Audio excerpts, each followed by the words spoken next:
நமபுத்தாய நண்பர்களே, சிலர் சொல்லும் விஷயம்தான் என்னுடைய வீட்டார், மனைவி, மக்கள், சேவகர்கள் நான் சொல்லுவதை கேட்க மாட்டாங்க சொல்லி கீழ்ப்படி இன்மை பற்றி தான் இந்த கிளிப் நூடாக சொல்லிக் கொடுக்க போகிறேன். இதை செவிமடுத்த பிறகு உங்களுக்கு மறு ஜென்மங்களில் கீழ்ப்படி உள்ளவர்கள் பெற்றுக்கொள்ள அந்த வழி என்ன, அந்த கர்மம், அந்த புண்ணியம் சேகரித்து கொள்வது எப்படி என்று புரிந்து கொள்ளலாம். புத்த பகவான் மொழிந்த போதனைகளில் இருக்கிறது இந்த தானங்களை பற்றி. ஒரு தான சோற்று போதனையில் இருக்கிறது, ஒருவர் இருப்பாராயின் அவர் ஒழுங்கப்படுத்தி தானம் கொடுக்கிறார், தயார் செய்து. அதாவது அவர் எது கொடுக்கிறாரோ அதை நன்றாக அலங்கரித்து அழகாக அதை எடுக்கின்றவருடைய மனதை அதை கண்டவுடன் மகிழ்விக்கும் வகையிலான வகையில்தான் கொடுக்கிறார். அது பாலி மொழியால் சக்கச்சந்தானம் தேதி, சக்கத்வதானம் தேதி. அப்படி அழகாக சீராக தயார் செய்து தானம் கொடுத்த பிறகு அதில் விளைவுகள் தான் அவர் அந்த புண்ணியத்துடன் எங்கே சரி பிறக்கிறாரோ அங்கே பெரிய செல்வந்தவர் ஆவார். மட்டுமில்லை, அந்த புண்ணியத்துக்கு அத்தோடு அவருக்கு கிடைக்கும் மனைவி, மக்கள், சொந்த பிள்ளைகள், அதே போல சகோதரர்கள், சேவகர்கள், தொழிலாளிகள், அடிமைகள் அனைவரும் தான் சொல்லும் விஷயத்தை கேட்கிறார்கள், கீழ்ப்படி உள்ளவர்களாக இருக்கிறார்கள். பாருங்க, இந்த கர்மம் மூலம் நடக்கும் விஷயம் என்னவென்று. அது ஒரு கர்மம், தானம் கொடுத்த முறை. இந்த சக்கச்சங் தானம் தேதி, அதாவது தயார் செய்து தானம் கொடுப்பதை பற்றி கொஞ்சம் அறிந்து கொள்ள வேணும். அதுதான், ஏதாவது விஷயம் பூஜை செய்தால், உதாரணமாக கூறினால் ஒரு சில புத்தகங்கள் தானமாக அளித்தால் அந்த புத்தகங்கள் சும்மா கொடுக்காமல் அது ரேப்பிங் பேப்பர் கொண்டு வந்து நன்றாக ரேப் பண்ணி, அதே போல் மேலே ஒரு ரிபன் சுற்றி அதன் மேலே ஒரு மலரை வைத்துவிட்டு அட்டாச் பண்ணி அவ்வாறு கொடுத்தால் அது மிகவும் அழகாக கொடுக்கும் முறை. ஒரு பரிசு கொடுப்பதற்கான அந்த முறையில் கொடுப்பது தான் இந்த தயார் செய்து தானம் கொடுக்கிறது என்று சொல்லும் விஷயம். அது மட்டும் இல்லை, உதாரணமாக கூறினால் இன்னும் ஒரு உதாரணம், ஆப்பிள் தானமாக கொடுத்தால் யாருக்கு சரி, வீட்டுக்கு வந்து யாருக்கு சரி ஆப்பிள் கொடுத்தால் சாப்பிடுவதற்கு, சும்மா அந்த பழங்களாக கொடுத்தால் அது அவருக்கு பாவிக்க கொஞ்சம் கஷ்டம், சாப்பிட கொஞ்சம் கஷ்டம்.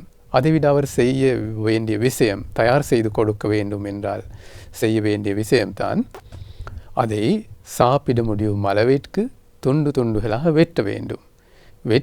முதலில் கழுவ வேணும். கழுவி வெட்டி விட்டு அங்கே அகற்ற வேண்டிய விஷயங்கள் இருக்குது. விதைகள் இருந்தால், அதே போல் 2 நுனிகள், அவை அகற்றி விட்டு அதை முதலில் சும்மா பிளேட்டில் வைத்து கொடுக்காமல் அது உப்பு நீரில் முதலில் போட வேணும். அப்போது அங்கே அந்த கசப்பான தன்மை வராது, மண்ணிறமாக மாறாது. அதுக்கு பிறகு உப்பு நீரில் இருந்து அது வெளியே எடுத்து விட்டு நல்ல ஒரு தசின் மேலே அல்லது ஒரு பிளேட் மேலே வைத்து அழகாக வைக்க வேணும். அதுவும் இங்கே ஒன்று அங்கே ஒன்று, அது அரைக்குறையாக அப்படி செய்யக்கூடாது. அது ஒரு சீராக அழகாக ஒரு முறைக்கு வைத்து விட்டு அதை அவருடைய கைக்கு தன்னுடைய 2 கைகளாலேயே பூஜை செய்தால் முடியும் என்றால் அதன் மேலே ஒரு செலோபேன் மூலம் அதை மூடிவிட்டு கொடுத்தால் அதுதான் மிகவும் தயார் செய்து தானம் கொடுக்கும் முறை. இந்த 2 உதாரணங்களை உங்களுக்கு புரிந்து கொள்ளலாம். தயார் செய்து தானம் கொடுப்பது என்று நான் என்ன கருதினேன் என்று. அதனால் அவ்வாறு தான் செய்ய வேண்டும்.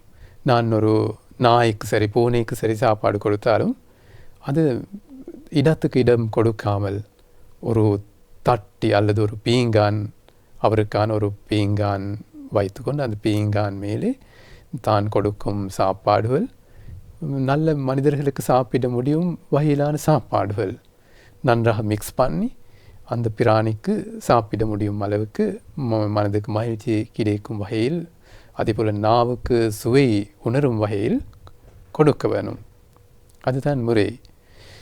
அவ்வாறு செய்யும் போது தான் புத்த பகவான் மொழிகிறார், அந்த புண்ணியத்துடன் மறு ஜென்மங்களில் அவர் பிறக்கும் போது பெரிய செல்வந்தவர் ஆவார். பாருங்க, செல்வந்தவர் ஆகும் முறை கூட இங்கே இருக்கிறது.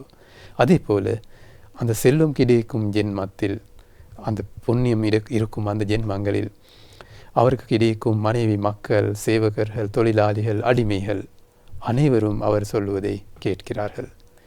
அப்படி என்றால் பாருங்க, இப்போது முதலில் சொன்ன விஷயம் கீழ்ப்படி இன்மை வருவது எப்படி? இப்படியான தயார் செய்யாமல் சிலர் தானம் கொடுக்கலாம், அசக்கத்வ தானம் கொடுத்தல், சரியா? அதனால்